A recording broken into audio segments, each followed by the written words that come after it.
Shalom semuanya, selamat datang kembali. Pernah kepikiran gak sih dari mana ya semua kisah-kisah besar di Alkitab itu berawal? Nah ternyata jawabannya ada di satu kitab paling pertama, Kitab Kejadian. Dan ini bukan cuma soal cerita penciptaan loh, kitab ini tuh ibaratnya benih dari seluruh rencana besar Tuhan. Jadi ya ini adalah fondasi dari semua yang kita percaya. Oke, jadi apa aja yang bakal kita bedah kali ini? Pertama, kita lihat dulu siapa penulisnya dan latar belakangnya. Terus, kita akan gali makna dari nama Ibraninya, Bereshit, ini keren banget. Setelah itu, kita akan lihat gimana kitab ini dibagi jadi dua bagian besar. Dan tentu saja, kita akan fokus ke intinya, janji penebusan. Kita juga akan lihat gimana Kristus sudah ada bayangannya di kitab Kejadian, dan terakhir, gimana kitab ini menjawab pertanyaan-pertanyaan besar dalam hidup kita. Siap? Yuk kita mulai. Baik, kita mulai dari yang pertama ya. Supaya kita benar-benar ngerti pesannya, kita harus tahu dulu nih konteksnya. Siapa sih yang nulis kitab ini dan buat siapa? Ini kuncinya loh untuk membuka seluruh isi kitab Kejadian. Jadi begini ceritanya. Menurut tradisi, Musa itu menulis kitab Kejadian pas bangsa Israel lagi keliling-keliling di padang gurun. Coba bayangin deh posisinya. Mereka ini baru aja bebas setelah 400 tahun jadi budak di Mesir. Di Mesir kan, dewanya banyak banget. Ada dewa matahari, dewa sungai, macam-macam lah. Nah, kitab Kejadian ini ditulis sebagai semua pernyataan yang radikal banget. Musa seolah-olah mau bilang ke bangsanya, "Hei, dengerin, dewa-dewa Mesir itu nggak menciptakan apa-apa. Tuhan kita, Yahweh, dia satu-satunya pencipta langit dan bumi. Cerita kita itu dimulai dari dia. Ini soal identitas." Nah, sekarang kita masuk ke detail yang sering kali kelewat nih, yaitu soal namanya. Dalam bahasa Ibrani, kata pertama dari sebuah kitab itu bukan cuma sekedar judul loh, tapi itu kunci buat membuka keseluruhan pesannya. Yuk kita lihat gimana nama ini ngebangun narasi yang luar biasa. Oke, jadi dalam tradisi Yahudi, sebuah kitab itu biasanya dinamai dari kata pertamanya. Nah, untuk kitab Kejadian, kata pertamanya adalah Bereshit, yang artinya pada mulanya. Ini bukan cuma ngasih tahu kapan kejadiannya, tapi ini adalah pernyataan teologis yang super kuat tentang siapa yang ada di balik semua ini. Dan disinilah kerennya. Ratusan, bahkan ribuan tahun kemudian, Rasul Yohanes membuka kitab Injilnya dengan kata-kata yang persis sama, pada mulanya. Ini bukan kebetulan teman-teman. Yohanes itu sengaja banget nyambungin ke Bereshit untuk ngasih satu pesan yang luar biasa. Bahwa Yesus, Sang Firman, itu bukan cuma ada waktu penciptaan. Dia adalah Allah itu sendiri yang menciptakan segala sesuatu dari awal. Oke, sekarang kita lihat susunannya ya.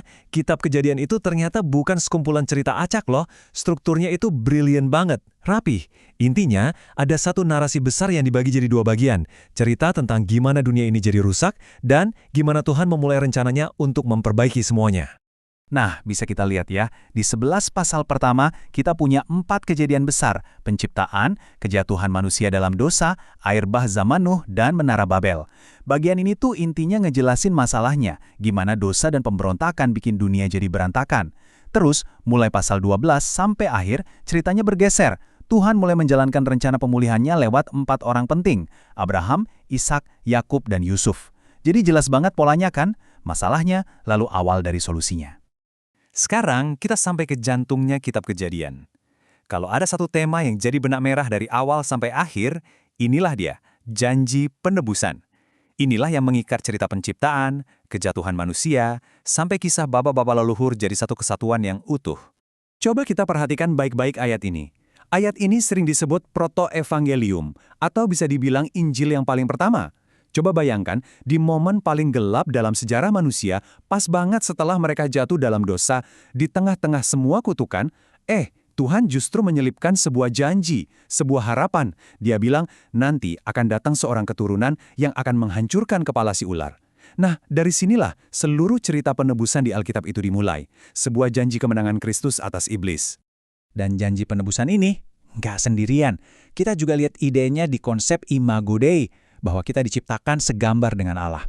Dosa memang merusak gambar itu, tapi Kejadian udah ngasih petunjuk bahwa Allah sendiri yang bakal memulihkannya lewat Kristus. Terus, lihat juga perjanjiannya sama Abraham. Tuhan berjanji itu sepihak loh, nggak pakai syarat apa-apa dari Abraham. Ini gambaran yang jelas banget dari awal, kalau keselamatan itu murni anugerah dari Tuhan, bukan karena usaha kita. Nah, ini salah satu cara paling seru buat baca kitab Kejadian dari kacamata Kristen. Namanya itu tipologi. Gampangnya gini, Tipologi itu adalah ide bahwa banyak tokoh dan peristiwa di Perjanjian Lama itu sebenarnya adalah tipe atau bayangan yang mengarah langsung ke pribadi Yesus Kristus. Dan di sini kita bisa lihat contohnya dengan jelas banget. Adam yang pertama, dia gagal taat. Tapi Yesus datang sebagai Adam kedua yang taat secara sempurna. Lalu ada Ishak, anak satu-satunya yang dicintai, yang rela dibawa untuk dikorbankan sama ayahnya. Ini kan gambaran dari Bapa di sorga yang memberikan anaknya yang tunggal, yaitu Yesus. Dan tentu saja Yusuf dikhianati saudaranya sendiri, menderita, tapi akhirnya ditinggikan untuk menyelamatkan banyak orang. Ini kan bayangan yang kuat banget dari kisah Yesus yang ditolak, menderita, dan kemudian dimuliakan. Oke, jadi setelah kita bahas semua ini, pertanyaannya, terus kenapa? Apa pentingnya buat kita sekarang? Nah, ini dia. Kitab Kejadian itu bukan buku sejarah kuno yang berdebu.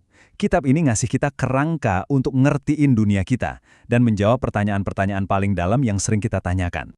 Ada 3 pertanyaan fundamental yang dijawab di sini. 1, dari mana kita berasal? Jawabannya, kita ini diciptakan dengan sengaja oleh Tuhan yang baik. 2, kenapa dunia ini kacau?